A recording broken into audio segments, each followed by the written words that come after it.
Olá, estamos aqui mais uma vez para fazermos o nosso estudo de O Livro dos Espíritos e do Evangelho segundo o Espiritismo. Então hoje iremos eu e a companheira Samile fazer algumas reflexões. Mas antes gostaríamos de passar a Samile para que fizesse a nossa prece de abertura. Bom, boa noite, gente. Então vamos fechar nossos olhos e nos harmonizarmos. Vamos pensar no nosso Pai Celestial, no nosso irmão e Mestre Jesus, e mentalizarmos coisas boas. Vamos pensar em tudo que somos gratos, nossa existência, pelo nosso corpo, nossa família, amigos, por podermos ter contato com essa doutrina maravilhosa e esclarecedora, por termos mais essa chance de tentarmos ser pessoas melhores a cada dia. Obrigada, Senhor Deus, por tudo, todas as bênçãos que o Senhor tem nos dado. Quão gratos somos. Queria te pedir, Senhor, que fique conosco e nos abençoe na palestra de hoje, para que a mensagem possa ser passada da melhor forma possível, para que todos possamos refletir em teus ensinamentos. Abençoa também, Senhor, o mundo na situação atual, para que a gente consiga auxiliar o próximo e passar por essas dificuldades. Obrigada, Senhor, por estar sempre conosco. Que assim seja.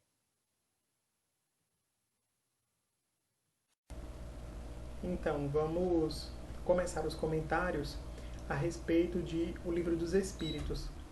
Estamos no capítulo 4 da parte terceira, que trata, então, da lei de reprodução. Estamos com as questões 693 até 701.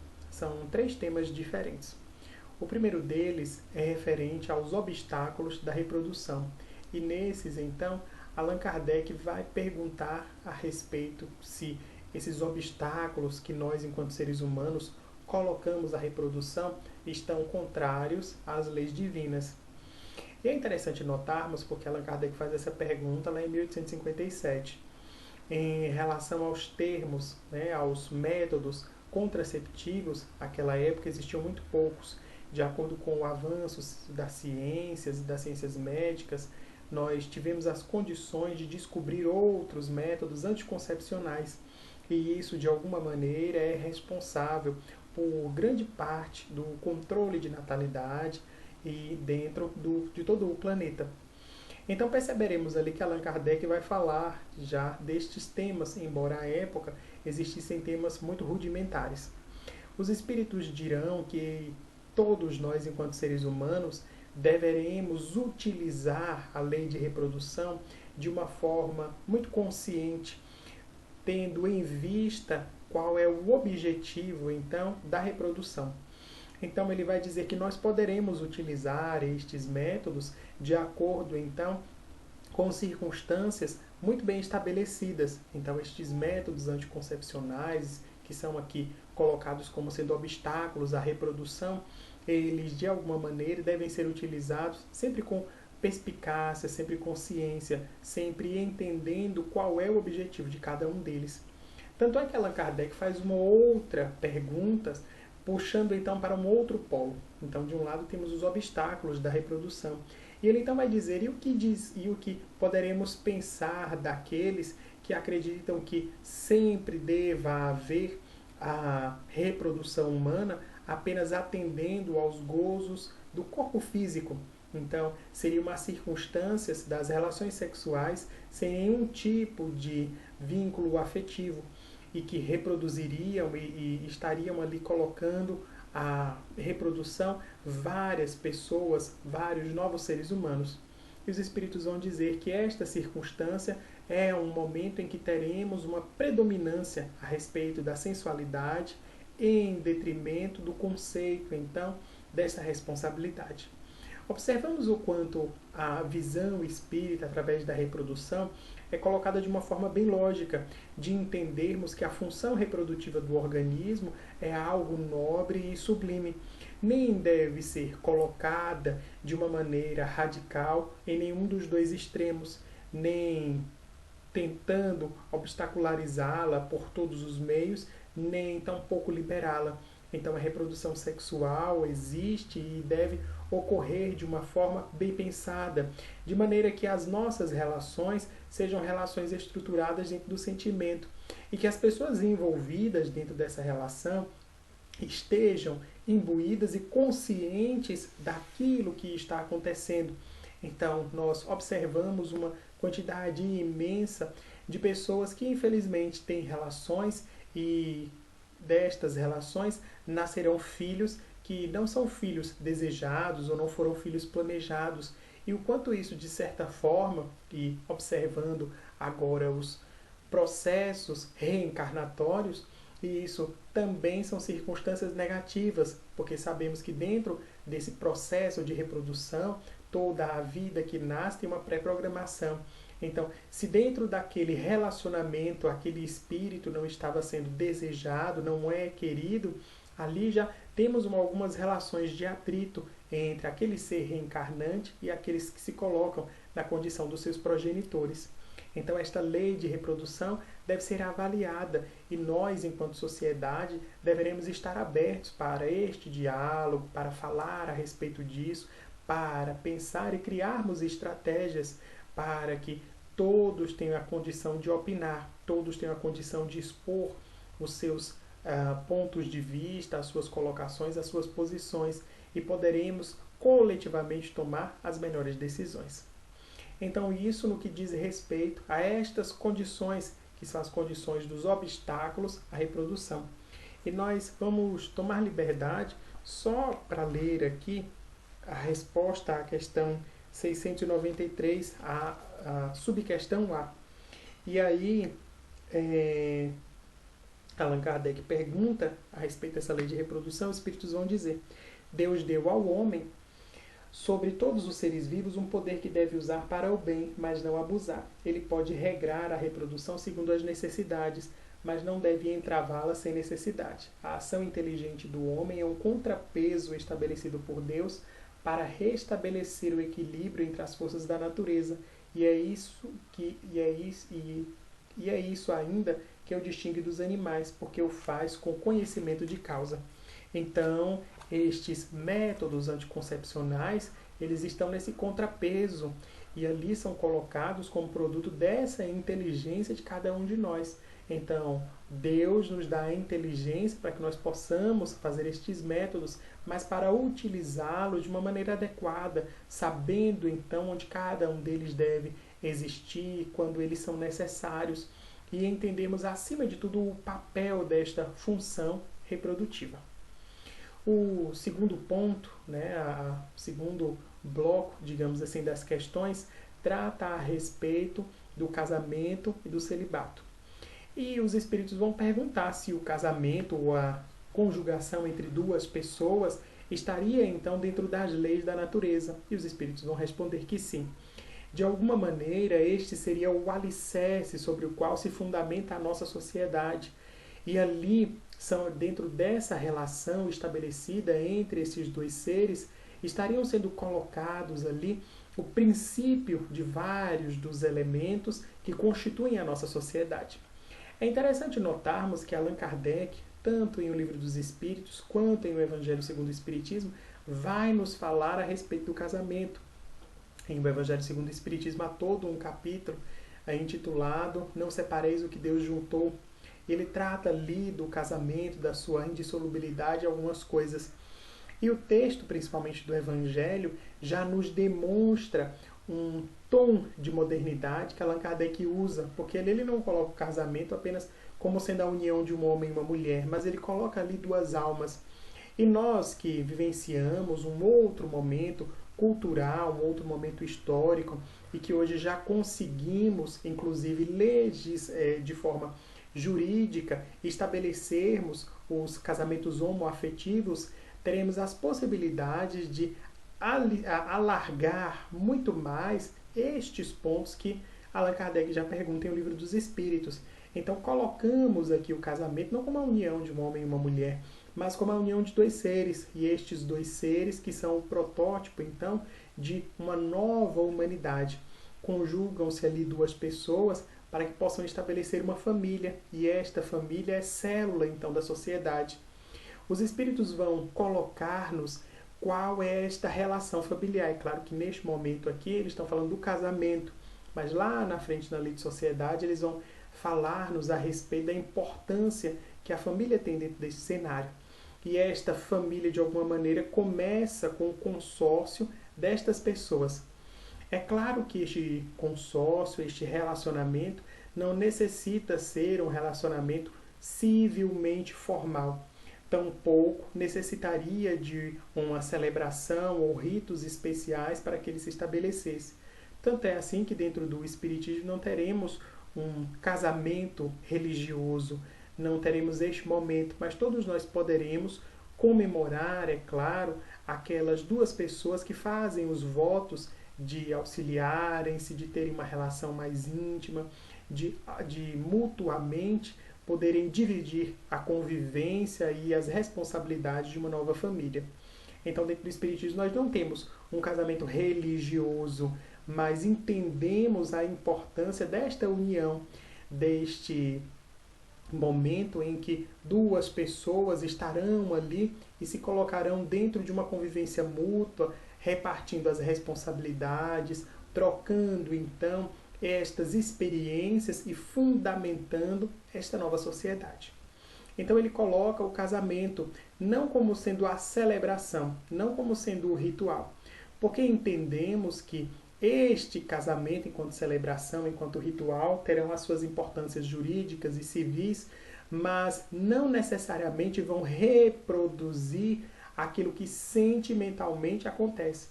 Então, duas pessoas podem ser casadas dentro dos trâmites legais, mas não terem a compartilhamento das responsabilidades. Poderemos ter duas pessoas que são casadas de uma maneira religiosa, dentro da sua religião, dentro dos cultos religiosos, e que não se gostam. Então, muito mais importante do que a celebração ou do que a formalização é, acima de tudo, esse sentimento. E aí, Allan Kardec vai o contraponto. Se ele entende, os espíritos vão nos dizer que este casamento é importante, que observarmos estas condições são importantes para a nossa sociedade. E quanto ao celibato? Então, aquelas pessoas que dedicam-se a uma vida isolada, aquelas pessoas que de alguma maneira têm essa escolha. E os espíritos vão dizer que é necessário ponderarmos, como em tudo dentro da vida. Por que toma-se essa atitude? Então, eles vão nos dizer que se essa vida celibatária não tem por objetivo, não tem um objetivo nobre, ela não terá nenhum tipo de modificação dentro da conduta do indivíduo. Nós teremos diversas doutrinas religiosas que pregam aos seus adeptos o celibato como se isso os aproximasse da perfeição. Então os espíritos vêm nos dizer que, acima de tudo, é necessário entendermos o porquê desse celibato. Por exemplo, teremos a figura de Francisco Cândido Xavier, o nosso querido Chico Xavier, uma das grandes personalidades da nossa época, e um homem extraordinário dentro daquilo que fez enquanto espírita e como um espírito iluminado que esteve entre nós. E perceberemos que dentro da sua trajetória nunca consorciou-se, nunca casou-se com ninguém. Era uma vida sozinha e celibatária. Mas por quê? Qual era o fundamento disso?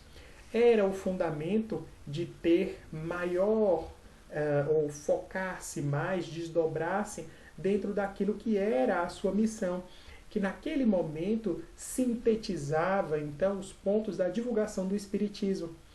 Então, ele estava ali muito mais focado nisso, estava naquele momento querendo direcionar as suas forças e as suas energias para este trabalho que concluiu de forma magistral, que foi certamente o trabalho da sua existência, mas não estava ali por uma escolha como se isso o tornasse melhor. Nós teremos o Dr. Adolfo Bezerra de Menezes, que foi casado por 2 vezes, teve vários filhos, tanto do primeiro quanto do segundo casamento, e mesmo assim é um espírito que conseguiu, dentro da sua trajetória, exercitar o bem, trabalhar em favor do próximo. Então não é a situação se o casamento é ou não a melhor escolha, mas por que estamos escolhendo aqui? Da mesma maneira que entendemos que não poderemos nos casar apenas para manter aparências ou por uma situação formal, também não deveremos escolher o celibato apenas por uma falsa impressão de que isso possa nos parecer uma conquista dos espíritos. Então, teremos estes contrapontos, esses contra-argumentos que nos dão as possibilidades de pensarmos um pouco mais, de estendermos, então, alargarmos o nosso pensamento a respeito desse tema. E o outro ponto é a respeito da poligamia. Allan Kardec vai perguntar se os relacionamentos poligâmicos estariam dentro das leis naturais, e os espíritos dirão que não, que de alguma maneira nós teremos pela própria lei natural uma equivalência entre o número de homens e mulheres que de alguma forma representa este momento do consórcio. Não aqui tratando de um casal como sendo a formação de um homem e uma mulher, mas que de alguma maneira este estado poligâmico não estaria compatível com os padrões desta lei ou deste arranjo natural entre os seres humanos. E aqui nós observaremos o quanto os espíritos dizem-se, dão-nos a entender que por trás destes relacionamentos poligâmicos estarão muito mais questões culturais, em outras circunstâncias, fatores relacionados ao próprio egoísmo humano. E é necessário, então, sabermos diferenciar as duas coisas. Para que tenhamos só um pouco mais de esclarecimento, vamos ver aqui, na questão 701, Allan Kardec pergunta: qual das duas, a poligamia ou a monogamia, está mais conforme à lei natural? E ele vai nos dizer: a poligamia é uma lei humana cuja abolição marca um progresso social. O casamento, segundo os objetivos de Deus, deve ser fundado sobre a afeição dos seres que se unem. Com a poligamia não há afeição real, mas sensualidade. E aí Allan Kardec faz um comentário. Se a poligamia fosse segundo a lei natural, ela deveria poder ser universal, o que seria materialmente impossível, vista a igualdade numérica dos sexos. A poligamia deve ser considerado como um uso ou uma legislação particular, apropriada a certos meios, e que o aperfeiçoamento social, pouco a pouco, faz desaparecer. Então aqui há duas questões. Na questão 701, Allan Kardec pergunta qual das duas estaria mais conforme à lei natural. Então ele não está perguntando o que é certo e o que é errado, mas qual estaria mais em conformidade com estes pontos. E os espíritos vão dizer que a poligamia estaria centrado em costumes das regiões e das diversas culturas do nosso planeta. Então conseguimos aqui perceber o quanto a opinião dos espíritos é uma opinião que nos fala a respeito desses processos culturais. É óbvio que deveremos entrar também dentro da seara de contextualizarmos o texto com um momento histórico, que é o de 1857. Allan Kardec tinha, a respeito deste termo da poligamia, os conceitos ou as referências de diversas culturas, como, por exemplo, a cultura islâmica, onde culturalmente é permitido que um homem, tenha ali várias mulheres, desde que tenha condições financeiras para mantê-las. E teremos também algumas outras, naquela época, referências a respeito de tribos africanas, a respeito de civilizações da América. Então, o conceito que Allan Kardec tinha estava relacionado a essas culturas. E ele, então, enuncia e coloca esses termos dentro destes referenciais que ele tinha. Vamos, mais uma vez, estabelecermos que o processo aqui é de entendermos o sentido de cada uma das coisas, de estarmos muito mais atentos àquilo que está na sua essência e livrando-se então de alguns pontos que estão apenas dentro da forma. Da mesma maneira, quando tratamos a respeito do casamento, que será aqui colocada como uma instituição sublime, porque demonstra-nos o nosso papel, consegue colocar-nos à vista das nossas responsabilidades e, acima de tudo, nos dá a possibilidade de entendermos o mundo e podermos compreender de que maneira, de qual é o nosso papel e a forma como podemos então transitar entre as coisas. Ainda a respeito do casamento, Allan Kardec vai perguntar sobre a indissolubilidade desse casamento. Ou seja, há em algumas tradições que o casamento, enquanto a união destes dois seres, seria indissolúvel. Uma vez juntos, aqueles dois seres eles deveriam, então, até a morte, permanecer juntos, não permitindo-se, então, consorciar-se com outras pessoas. Este é um pensamento que está, de alguma maneira, enraizado dentro da cultura hebraica. Então, entre os judeus, o casamento era também um voto, um laço perpétuo. Tanto é que apenas poderia se consorciar após a morte do cônjuge ou nas circunstâncias em que havia o adultério. Então, percebemos aqui quanto Allan Kardec puxa historicamente desses fatores. E agora vai perguntar se o casamento seria indissolúvel. E os espíritos responderiam que esta teoria da indissolubilidade do casamento está errada, porque não poderíamos imaginar que esses dois seres estariam ali colocados para viver eternamente. Então, dentro dessas circunstâncias, é necessário também entendermos que, enquanto instituição humana, este casamento guarda uma essência, que é uma essência divina, que seria, então, os germes familiares, mas a instituição, o casamento humano, é uma instituição humana. Então, este casamento tem, então, a sua legislação humana, que muda conforme as culturas, que muda conforme os locais em que estejamos. Então, Allan Kardec nos propõe ali algumas reflexões, que são reflexões muito atuais e que demonstram o quanto nós poderemos dialogar com esses conceitos naturais, esses conceitos modernos, a respeito, então, do próprio Espiritismo. Então, observemos o quanto este livro, o Livro dos Espíritos, é um livro atual, porque trata, então, destas questões que ainda hoje periclitam dentro da nossa sociedade. Agora vamos passar a Samile, que vai fazer as considerações a respeito do Evangelho segundo o Espiritismo.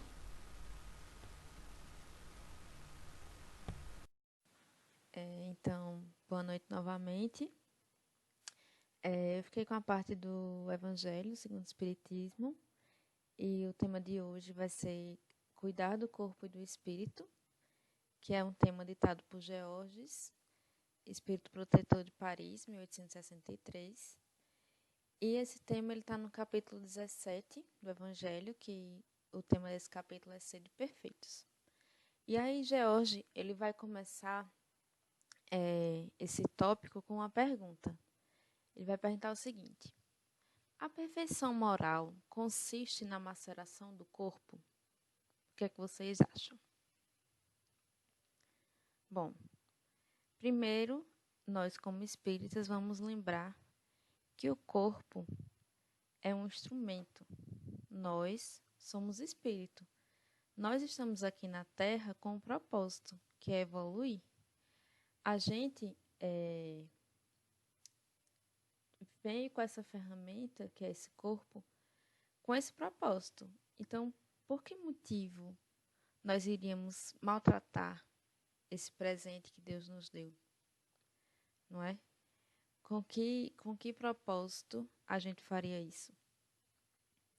Sendo que, se a gente está aqui na Terra, é porque a gente precisa estar na matéria para evoluir. Senão a gente não precisaria reencarnar, não é mesmo?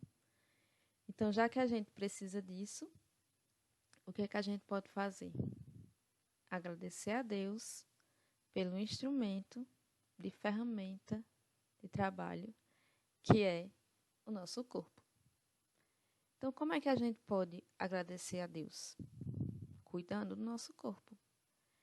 Então, ao invés da gente fazer como Georges fala no capítulo, né, como os ascetas que eles maltratam o corpo na intenção de purificar a alma. Então, eles acreditam que quando a gente comete um erro, a gente se punindo, a gente está expurgando o nosso corpo, né? Está se expurgando por conta disso e está elevando a alma. Mas a gente, como espírita, que sabe que a gente é espírito, a gente tem um livre-arbítrio. Então, foi o corpo que errou ou fomos nós com o nosso livre-arbítrio? Fomos nós que erramos. Então, nós é que devemos pagar por nossos erros, mas não na forma de punição também, né? E não o nosso corpo. O corpo não tem culpa dos nossos erros, do nosso uso indevido do livre-arbítrio. Então, aqui a gente já está respondendo essa pergunta, né? Não devemos macerar o nosso corpo, não devemos maltratar o nosso corpo. Então, vamos agradecer pelo corpo que temos, mesmo que às vezes a gente venha com deficiências físicas, mesmo que a gente tenha vindo com doenças crônicas, doenças incuráveis, ou que a gente adquira isso ao longo da nossa vida, a gente deve agradecer, porque tudo aqui é aprendizado, tudo é uma forma de tentarmos ser pessoas melhores, não é? E o que é que a gente pode fazer? Cuidar do corpo. Como é que a gente pode cuidar do corpo? Hoje em dia, a gente vê na sociedade aí várias formas, né? Primeiro, a gente tem que saber se alimentar direito. Segundo, não ser sedentário, que é muitas vezes difícil, né? A gente deve fazer exercícios. Às vezes a gente não gosta muito, falando por mim, mas a gente deve fazer para se manter saudável. Beber muita água, beber bastante água, muito importante. Dormir bem, tentar dormir às 8 horas, né? Sei que hoje em dia, nesse mundo corrido que a gente vive, muitas vezes a primeira coisa que a gente prejudica é nosso sono. Mas a gente precisa de um sono reparador para que a gente possa, no outro dia, trabalhar, no outro dia, fazer o bem, não é? E, falando em trabalhar, a gente tem que também evitar os excessos, não é? Evitar os extremos. Não devemos trabalhar demais. Por quê? Nem trabalhar de menos, não trabalhar de jeito nenhum, ficar dormindo em casa o tempo todo. Não que isso não é útil, né? A gente tem que aproveitar a nossa vida da melhor forma possível. Então, a gente tem que saber equilibrar as coisas. Trabalhar o suficiente, dormir o suficiente, tudo na medida. Georges, ele até vai falar sobre isso no capítulo, no tópico, ele vai dizer que tudo é uma questão de equilíbrio. E falando nisso, eu estou aqui falando sobre cuidar do corpo, mas eu não estou querendo dizer que a gente deve ser narcisista e ficar se olhando no espelho ou 24 horas na academia ou fazendo dietas mirabolantes que a gente não sabe nem de onde veio as dietas muitas vezes. Que a gente apareceu aqui na internet e vou fazer. Aí a gente faz as coisas, prejudica nosso organismo, não procura um profissional e faz as coisas do jeito errado. Não estou querendo falar isso. Muitas vezes a gente fica nessa busca também por esse corpo perfeito que a mídia ela vai nos impor, às vezes, né, dizer que tal corpo é perfeito, então você deve chegar nesse modelo, e aí a gente faz o que pode e o que não pode para chegar num modelo de perfeição que não existe, porque para Deus todos os corpos são perfeitos. Para Deus, nós estamos utilizando desses corpos como ferramenta e Ele nos dá o melhor corpo possível na nossa encarnação. A gente deve agradecer esse corpo. Então, Geórgios ele vai falar, né, que tem os extremos, os ascetas e os materialistas. Então, a gente deve procurar o meio, deve procurar o equilíbrio. Então, ter uma vida saudável, da forma que a gente puder.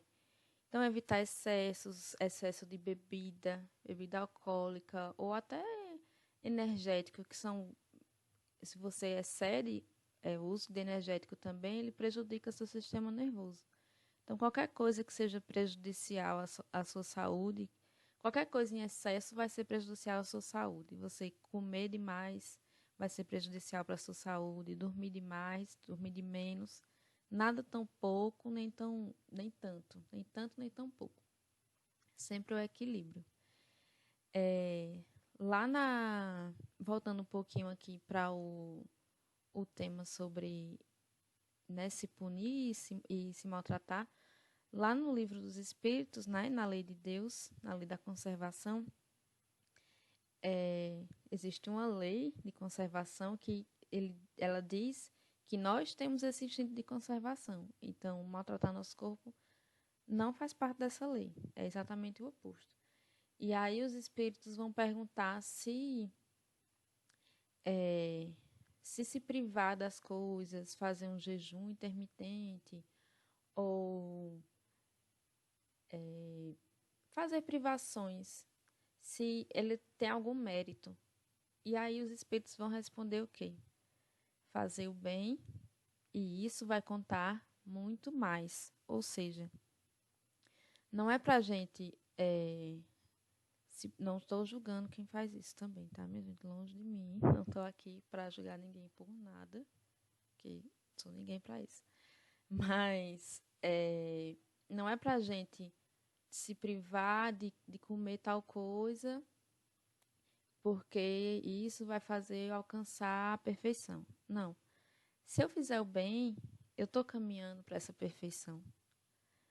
Então, fazer o bem é o caminho. E aí, no sentido de cuidar do corpo, eu queria também trazer para vocês uma coisa pessoal que eu achei importante trazer, que é o cuidar da nossa mente. Especialmente nesse momento que nós estamos vivendo de isolamento social. Cuidar do corpo também é cuidar da mente. A gente está passando por um momento de pandemia que a gente nunca pensou em passar. Eu, pelo menos, nunca pensei. E aí esse isolamento social, esse distanciamento, muitas vezes nos deixa ansioso, nos deixa depressivo, não necessariamente com ansiedade, depressão patológica, mas aquele momento.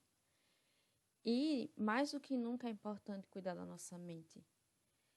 Fazer meditação, nos conectar com Deus, orar, né? Se você puder, quiser e tiver condições, fazer terapia. Eu estou fazendo terapia e estou adorando. Estou achando que é uma forma de descarregar um pouco minha mente, que é muito agitada. Apesar das vezes não parecer por fora, por dentro ela é bem agitada. E aí, quem puder faça terapia, quem puder faça meditação.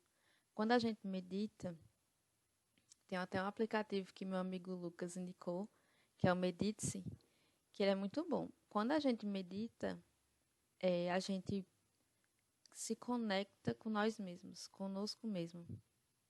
E aí, a gente vai ouvir uma música relaxante, a gente vai esvaziar nosso pensamento, não completamente, porque é quase impossível, mas a gente vai se conectar com o nosso interior. E às vezes a gente precisa se desligar do mundo. em falando isso de desligar do mundo, aproveitando, nós estamos também numa época em que as notícias chegam muito rápido e muitas vezes chegam notícias muito desagradáveis, várias notícias, somos bombardeados por notícias ruins. E também é bom a gente evitar. Não é para a gente viver no mundo da Alice, né, no mundo dos sonhos, e viver alienado e não saber o que está acontecendo no mundo, não saber de nada, como às vezes eu faço, né, me privo um pouco de notícias totalmente, que é para poder ver se eu tenho paz. Mas também não é para a gente viver alienado, não. Não estou dizendo isso. Mas a gente não precisa de notícias ruins o tempo todo nos cercando, que isso vai nos desequilibrar, isso vai fazer mal e muitas vezes a gente não consegue resolver aquele problema. Então, para quê que a gente vai se encher dessas coisas ruins, né? Então, era só esse recado assim em relação ao corpo e à mente que eu queria dizer para vocês, para tentarmos ter esse equilíbrio, né, do corpo e da mente. E aí, eu queria voltar um pouquinho aqui no início do capítulo para falar sobre a pergunta inicial que ele vai fazer, que é: a perfeição moral, ela consiste na maceração do corpo? E aí, eu falei o tempo todo aqui sobre o cuidado do corpo, mas o tema é cuidar do corpo e do espírito. Então, o que seria essa perfeição moral? A perfeição moral está relacionada com o corpo? Não. A perfeição moral, Jesus ele vai nos dizer que vós sois deuses. E o que ele quer dizer com isso? Que a gente pode ser perfeito, não no nível de Deus, né? Mas a gente vai alcançar a perfeição crística. E como é que a gente vai alcançar essa perfeição? E aí Jesus ele vem com a união dos mandamentos, né? Dizendo: amar a Deus sobre todas as coisas e ao próximo como a si mesmo. E nisso, ele está nos ensinando o caminho de sermos perfeitos. E o que é que isso tem a ver com o espírito? Bom, a gente, para evoluir espiritualmente, para alcançar a perfeição espiritual, a gente deve amar ao próximo. Quem é esse próximo?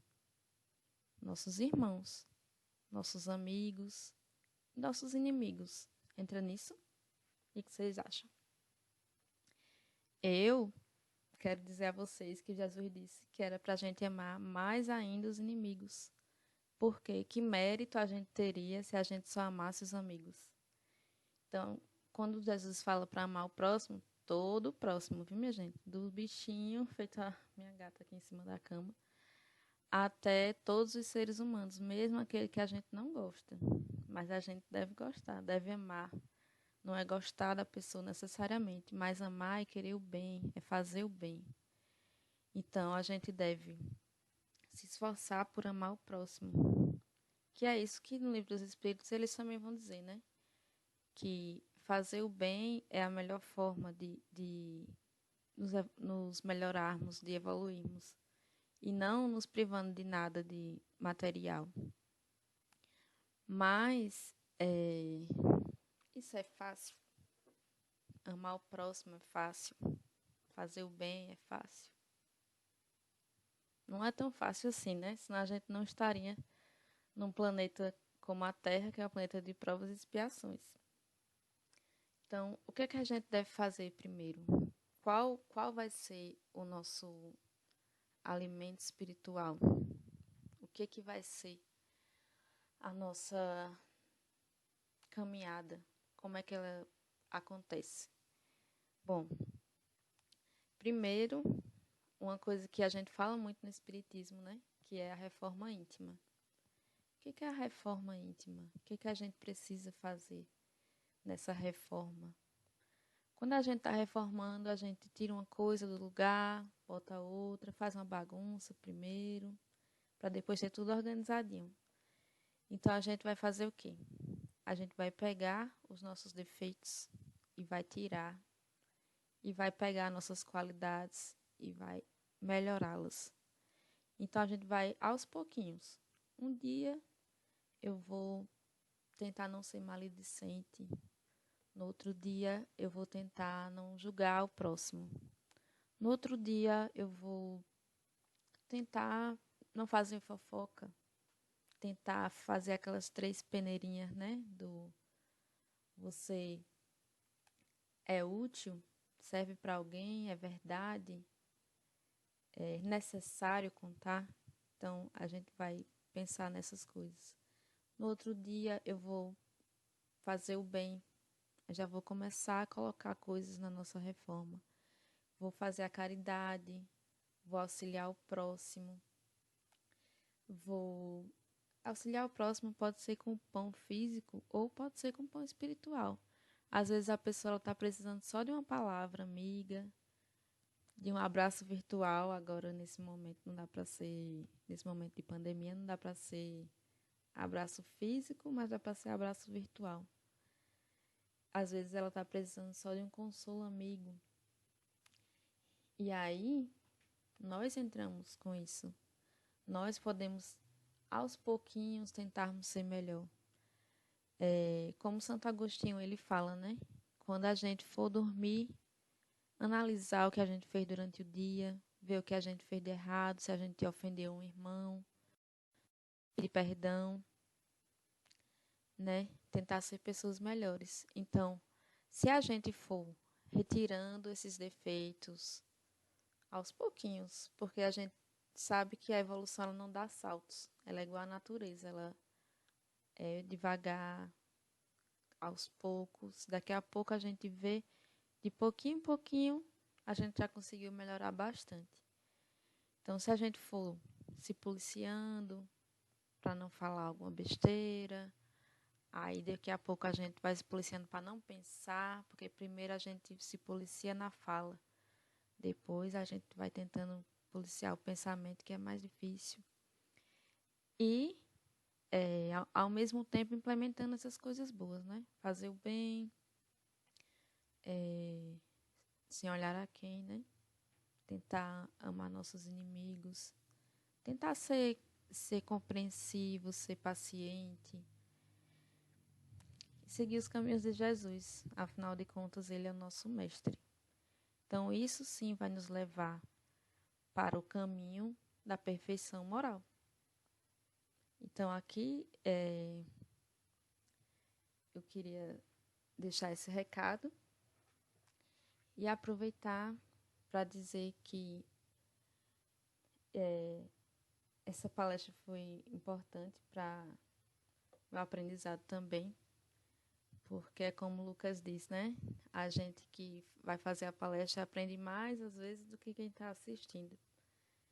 Então, eu pude refletir bastante sobre a reforma íntima, sobre o cuidado com o corpo e tentar ser uma pessoa melhor a cada dia, tentar refletir sobre nossas atitudes, tentar seguir o Mestre Jesus, que é o nosso exemplo maior.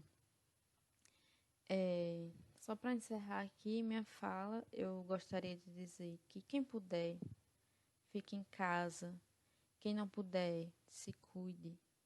Que quando a gente vai cuidar da gente, nesse caso que a gente está vivendo, é cuidar do outro.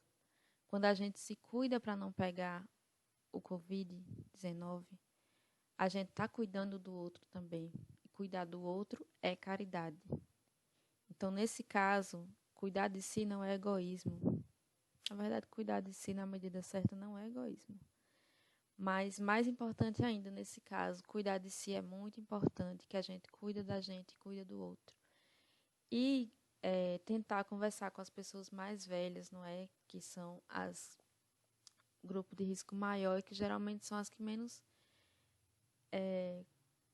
entendem assim a necessidade de ficar em casa, porque é mais angustiante para algumas pessoas ficar preso em casa.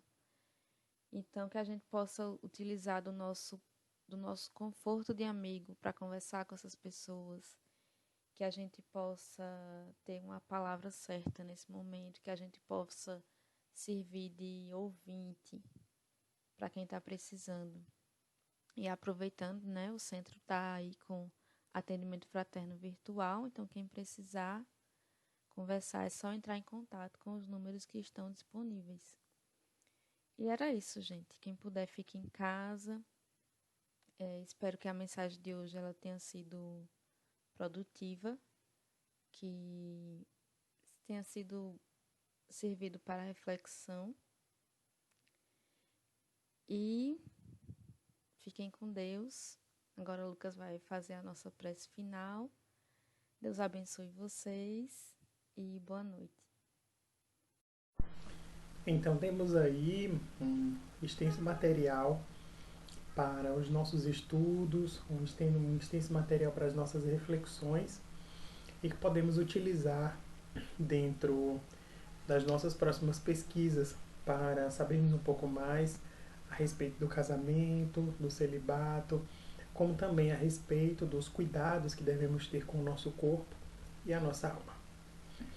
Então, após isso, vamos passar a nossa prece final, fechando os nossos olhos, buscando intimamente o silêncio, tentando entrar em contato com o Deus interno de cada um de nós. E assim vamos agradecer ao Pai pela sua ajuda, agradecer a Ele pelo seu amor em relação a todos nós, pelo carinho e pelo cuidado. E pedir, Senhor, que continue a nos auxiliar, continue, Senhor, a cuidar de cada um de nós, a nos amar. Envolve-nos em todas as circunstâncias, Senhor Deus, abençoando-nos e direcionando-nos para o bem, hoje, para todo sempre, que assim seja. Então, essas são as nossas reflexões. Boa noite, muita paz para todos.